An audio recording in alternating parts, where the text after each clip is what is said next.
A very good evening and welcome to News First Primetime News here on Channel 1 MTV. I'm Ramesh Irugal Bandara. And I'm Gatibin Ratna. The US dollar hit a record high against the Sri Lankan rupee today. Now we will tell you the numbers later on in the news, but before that, as always, let's take a look at tonight's headlines. Religious leaders hold an Adhisthana Puja against foreign interference. Premier Manmohan Singh says India is inclined to vote in favour of the US draft resolution on Sri Lanka in Geneva. Local elections to 2 Pradesh Sabhas suspended. Railway authorities accept that a faulty footboard led to the death of a 24-year-old youth in Veyangoda. Court order suspends island-wide strike action by supplementary medical professionals. Now for those stories in detail, an Adhisthana Puja was carried out at the Colombo Municipal Council grounds this afternoon. This was organised by the National Movement to Protect Freedom with a view to safeguard the country's freedom against the interference of foreign forces in the country's internal affairs and to ensure the freedom, sovereignty and territorial integrity of the country.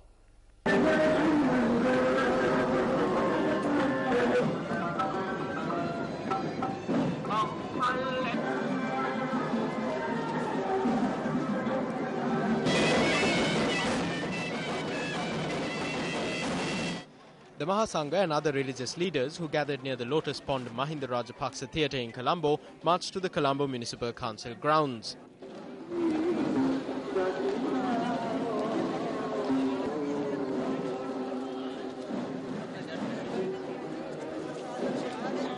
The Adhisthana Puja commenced upon their arrival.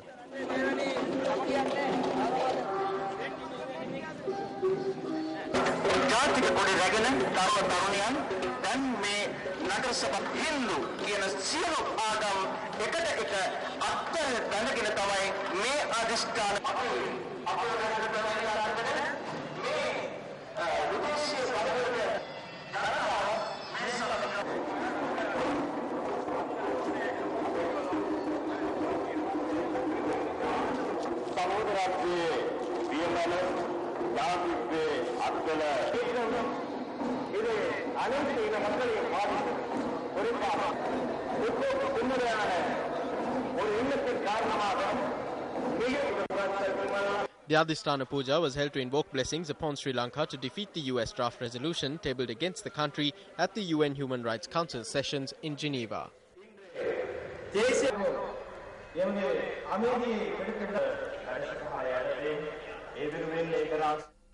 In a significant development on India's position on the US draft resolution on Sri Lanka, Indian Prime Minister Dr. Manmohan Singh revealed that the Indian government is inclined to vote in favour of the US-sponsored resolution on Sri Lanka at the 19th Human Rights Council session in Geneva, Switzerland. Let's now take a look at the comments made by Dr. Singh in the Lok Sabha this afternoon. We have asked the government of Sri Lanka to stand by its commitment towards pursuit of a political process through a broader dialogue with all parties, including the Tamil National Alliance, leading to the full implementation of the 13th Amendment to the Sri Lankan Constitution so as to achieve meaningful devolution of powers and genuine national reconciliation. We hope that the Government of Sri Lanka recognizes the critical importance of this issue, acts decisively and with vision in this regard. We will remain engaged with them through this process and encourage them to take forward the dialogue with the elected representatives of Sri Lankan Tamil. The issue of a draft resolution initiated by the United States at the ongoing 19th session of the UN Human Rights Council at Geneva, we do not yet have the final text of the resolution.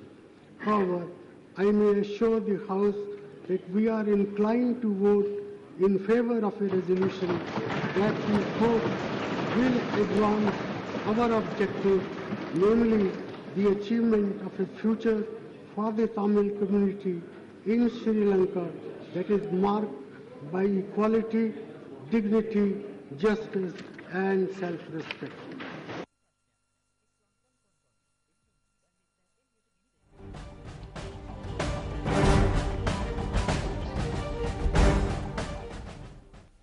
The new head office of the Auditor General's Department was declared open by President Mahinda Rajapaksa today. The new 5-story building here, the Auditor General's Department, is located in Batharamulla. The building was constructed at a cost of 400 million rupees. The project has been funded by the World Bank. A first-day cover was also issued to mark the event. A souvenir which showcases the history of the Auditor General's Department was presented to the President during the ceremony. The Colombo District Court issued an order today instructing the supplementary medical workers to suspend their trade union action. The order was issued by Colombo District Court Judge Dhammika Ganepola when a petition filed by 2 patients was taken up for consideration. The petitioners pointed out that as a result of this trade union action, they had been deprived of the free health services offered by the government.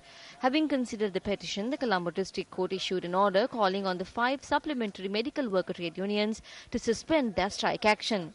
When we inquired about the matter from the General Secretary of the Joint Trade Union Federation of Professions Supplementary to Medicine, Samanja Sekara, he stated that they would seek legal advice in this regard.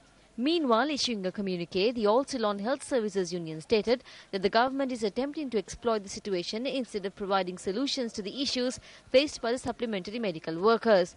The union has called on the government to stop suppressing the trade unions and instead find solution to the issues at hand. This is what the Colombo South Teaching Hospital looked like at around 3 p.m. today. The patients who arrived at the hospital were provided with prescriptions and were forced to collect their medications from the state pharmacy in Kohuala. As a result of this, long queues could be witnessed at the state pharmacy in Kohuala and the patients were highly inconvenienced. Several patients charged that the state pharmacy refused to issue several drugs. After spending time in the queue, they checked my prescription and said to obtain a seal from Ward 4. Then I had to go back. Only now I obtained the number for the prescription. Out of the medicine prescribed, they said they only have paracetamol. I came here at 8 in the morning from Maharagama. Now it's close to 4. What am I to do? We are just waiting. I have 2 prescriptions with me. There are a lot of medicine. They said they are not issuing expensive medicine. I was in the queue for the last 2 hours in the burning sun. Then I had to go back to hospital. This is the manner in which day-to-day activities were carried out at the Colombo National Hospital today. Meanwhile, convening a media briefing today, the All Ceylon Nurses Union warned that they were contemplating trade union action over several unresolved issues. The government and the Health Ministry provide temporary solutions in order to resolve issues in the short term. As a result of this, there are many unresolved issues in the health sector and the nursing service. As the All Ceylon Nurses Union, we have decided to launch a trade union action at 20 leading hospitals by taking sick leave on one particular day. The final rites of Samiraprasad, the youth who was killed when a footboard on the train he was travelling on gave way at the Veyangoda railway station, were performed today. A large crowd gathered today to bid farewell to 24-year-old Samiraprasad, a resident of Eluwapitiya in Veyangoda. I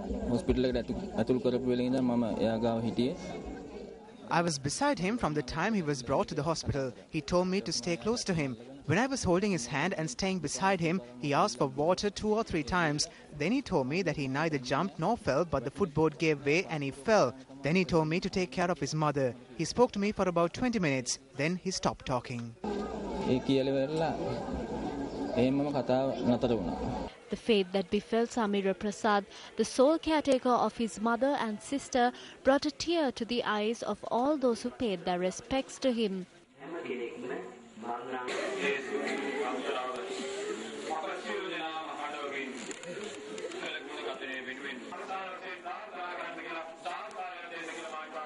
The funeral of this brave youth who left an indelible impression on society was held today at the Eluwapitiya Public Cemetery in Veyangoda.